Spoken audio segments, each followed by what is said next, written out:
2005년쯤 이야기야. 한창 고등학교를 졸업한 지 얼마 되지 않은 나는 고액 단기 아르바이트를 찾고 있었어. 지금은 아르바이트를 알선해주는 여러 사이트가 넘쳐나지만 그때는 그냥 주변 사람의 물어물어 찾거나 인력사무소에 가서 막일을 하거나 하는 수준이었어.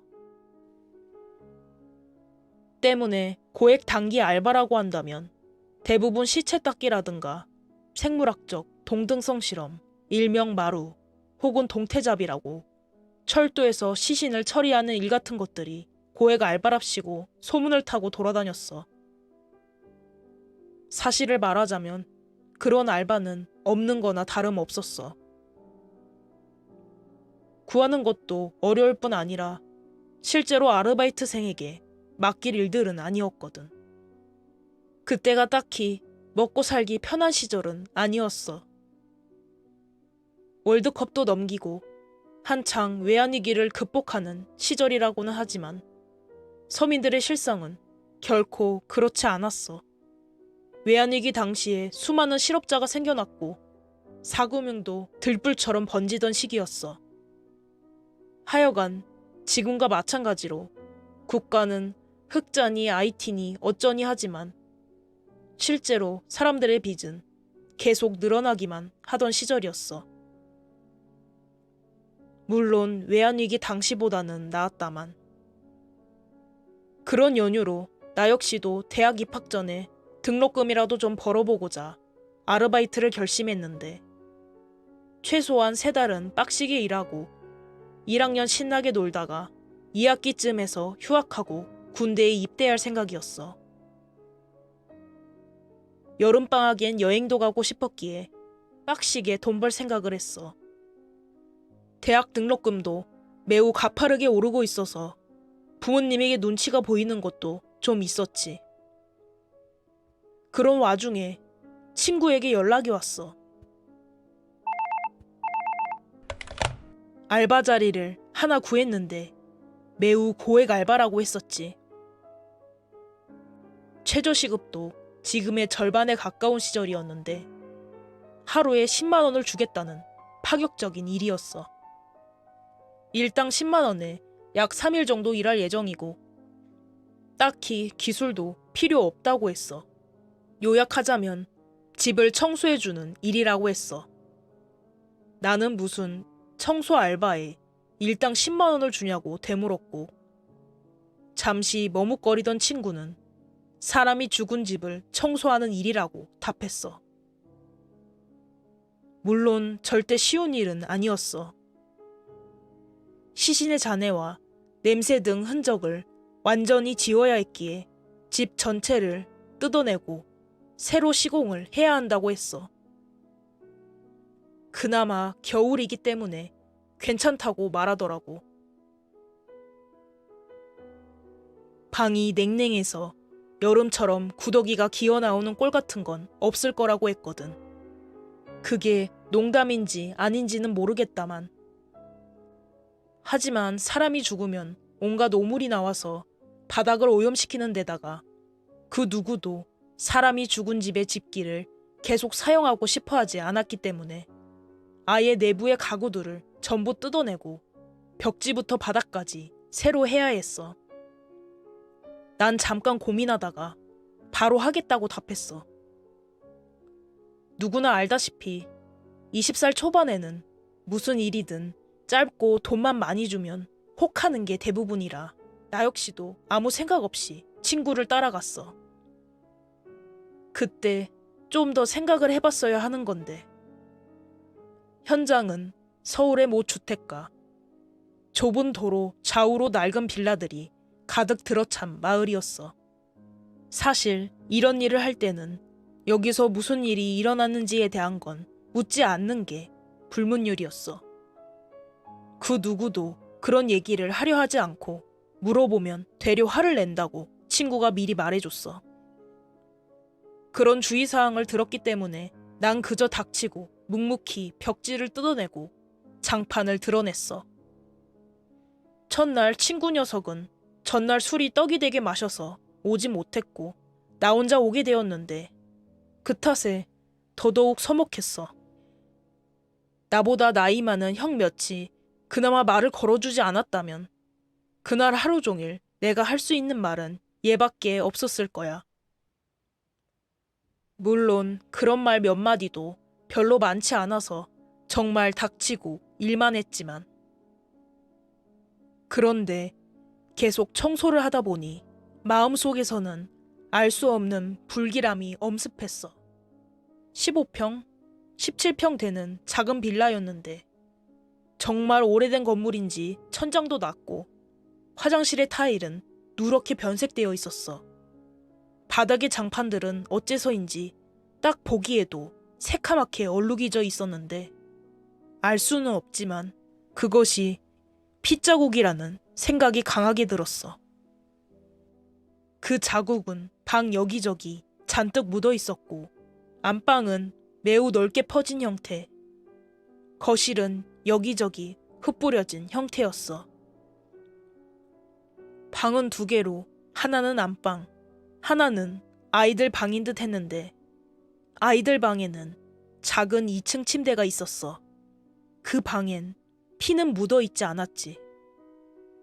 어차피 사용할 수 없는 가구들이었기에 빠로나 해머를 들고 박살을 냈어. 이런 시끄러운 공사를 하면 주변에서 항의가 들어올 텐데 주변 사람들은 그저 구경 나와서는 어휴 잘 됐네 하는 식의 잡담들을 늘어놓을 뿐이었어. 큼직큼직하게 박살낸 물건들을 계단을 통해 들고 내려와 화물 트럭 위에 싣고 있는데 구경 나온 아줌마들이 말하는 소리가 들렸어. 어휴, 애들은 뭔 죄래. 그러니까 민승이 아빠가 하여간 못돼 처먹은 양반이라니까. 딱 봐도 알잖아요. 난 쓰레기를 던져놓고 담배를 하나 물고 서서 아주머니들 말에 귀를 기울였어. 무슨 일인데요? 해고, 지은이 엄마는 잘 모르지. 저 집에. 요약하자면 중소기업 사장이었던 아저씨가 IMF 때 부도를 맞고 이곳에 들어왔다가 빚쟁이들에게 시달리는 별로 대단할 것도 없는 얘기였어. 나름 열심히 살면서 빚을 갚아나갔는데 막내가 무슨 병에 걸렸다더라.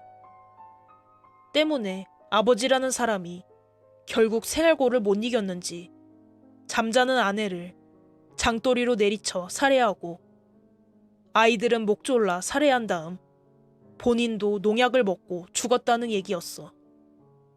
사실 당시에 이런 뉴스가 심심찮게 들려오던 당시라 그냥 그럴 법하다 정도 생각이 들었어. 아줌마들 얘기를 듣고 기분만 잡쳐 다시 작업하는 곳으로 올라갔는데 아까보다 더 오싹한 기분이 들었어. 불문율이 괜히 있는 게 아니구나 생각이 들었어. 차라리 모르는 게 나은 얘기들이었어. 한참 일을 하고 저녁 9시쯤인가 일이 끝났어. 일 끝나고 아저씨들이랑 형들 모여서 술 한잔 한다는데 나는 그날 너무 피곤해서 먼저 가겠다고 하고 그 빌라 앞에서 헤어졌어. 근처에 순댓국집인가? 그런 데가 있다고 그리 간다 하는데 난 빨리 동네를 벗어나 버스를 타러 반대쪽으로 헤어졌어. 흉흉한 사건이 일어나서 그런지 길에는 정말 인적이 없었어. 뭐랄까, 마치 게임 사일런트 힐의 도시처럼 적막하고 으스스한 느낌이 들었어.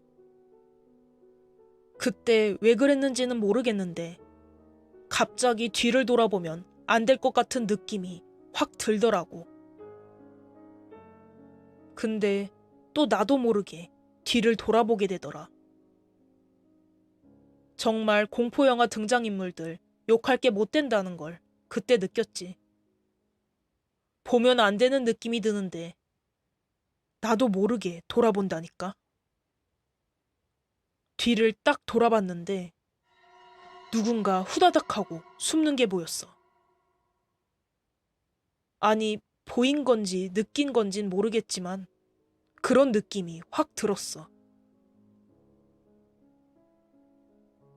진짜 갑자기 등줄기를 타고 찌르르한 기운이 확 올라오는데 이제 좀 있으면 성인이고 길 가다가 어깨 툭 건들고 하면 싸움 일으키던 정말 철없는 가오나 잡던 시절이었는데도 몸이 확 움츠러들어서는 발걸음이 빨라졌어.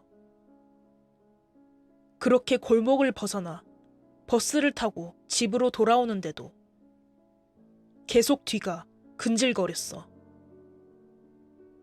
내 뒤에는 분명 사람이 타고 있는데 사람 말고 다른 게 있는 것 같은 정말 개 같은 기분이 들더라고.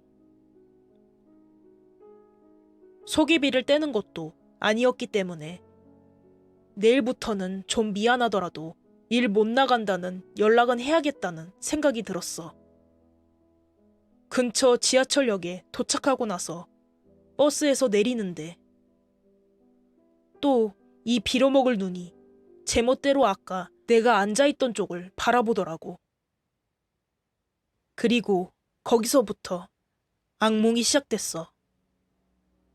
맨 뒷좌석에 애엄마로 보이는 여자랑 애들 둘이 앉아 있었는데 어디 상처가 보이는 것도 아니고 귀신 같은 모습도 아니었어.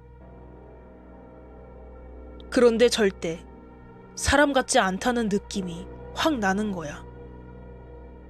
난 본능적으로 도망쳤고 집까지 뛰어서 들어왔어. 우리 집도 잘 사는 편이 아니라서 큰 길 옆 작은 골목을 하나 지나야 했는데 거길 지나면서 헛것을 몇 번이나 본 것 같았어. 하필 우리 집도 빌라여서 손을 달달 떨면서 집 키를 따는데 왜 그렇게 문이 안 따지는지. 여튼 미친 듯이 구멍이 안 들어가는 열쇠를 집어넣으며 간신히 집에 들어갔는데 그날따라 집에 아무도 없었어. 아버지야 원래 출장이 잦아서 잘 안 계시지만 어머니는 늘 집에 계시는 편이었는데 집에 들어가니 어머니가 외가에 내려가신다고 쪽지를 올려놨더라고. 난 그걸 보자마자 바로 집안에 불을 다 켜고 내 방에 들어가서 침대 구석에 몸을 딱 붙이고 문만 쳐다봤어. 내가 긴장하면 손톱으로 손가락을 긁는 버릇이 있거든. 진짜 미친 듯이 긁었어. 그러면서 방문을 쳐다보는데 금방이라도 뭐가 들이닥칠 것 같았어. 너무 무서워서 다시 거실로 뛰어간 다음 TV를 켜놓고 볼륨을 올린 다음 내 방으로 들어와서 컴퓨터를 켜고 당시에 다운받아 놓았던 애니메이션을 켰어. 그냥 집안의 적막감이 너무 싫었어. 어차피 내일 일도 없고 해서 진짜 잠도 안 자고 그날 밤을 버틸 요량으로 침대 구석에 쭈그리고 앉아서 방문만 바라봤어. 방문을 다시 닫을까 했는데 문을 닫으면 더 불안할 것 같아서 아예 활짝 열어놨어. 얼마나 지났으려나. 우리 집에 창고로 사용하는 방이 하나 있는데 거기서 뭔가 덜그럭하면서 떨어지는 소리가 났어. 진짜 가야 하나 말아야 하나 하고 한참 고민하다가 부엌에서 칼 하나 꺼내서 창고방으로 갔어. 창고방은 불을 안 켜놨고 문도 닫은 상태라서 오금이 저린다고 해야 하나? 여튼 그렇더라고. 진짜 공포영화에서 아 거길 왜 들어가? 라고 할 법한 상황에 처해보니까 왜 거길 들어가는지 알겠더라. 아니 사실 왜 들어가는지는 모르겠고 나도 모르게 가게 되더라고. 문을 살짝 돌려서 열고 발로 확 밀치고 문에서 떨어졌어. 다행히 창고 안에는 별게 없었고 난 한숨을 내쉬면서 방으로 돌아갔어. 근데 생각해보니까 이상하게 너무 조용한 거야. 내 방에 돌아가고 생각해보니 이상한 거지. 난 분명 거실에 TV도 켜놨고 컴퓨터에 애니메이션도 켜놨는데 이상하게 조용했어. 나도 모르게 숨이 탁 막혀서 내 방에 들어가 놓고도 다시 침대로 올라가지 못한 채 가만히 서 있었어. 그리고 그때 분명 집안인데 스산한 바람 같은 게 귓가를 스쳤어. 그리고 속삭이는 여자 목소리가 들렸어.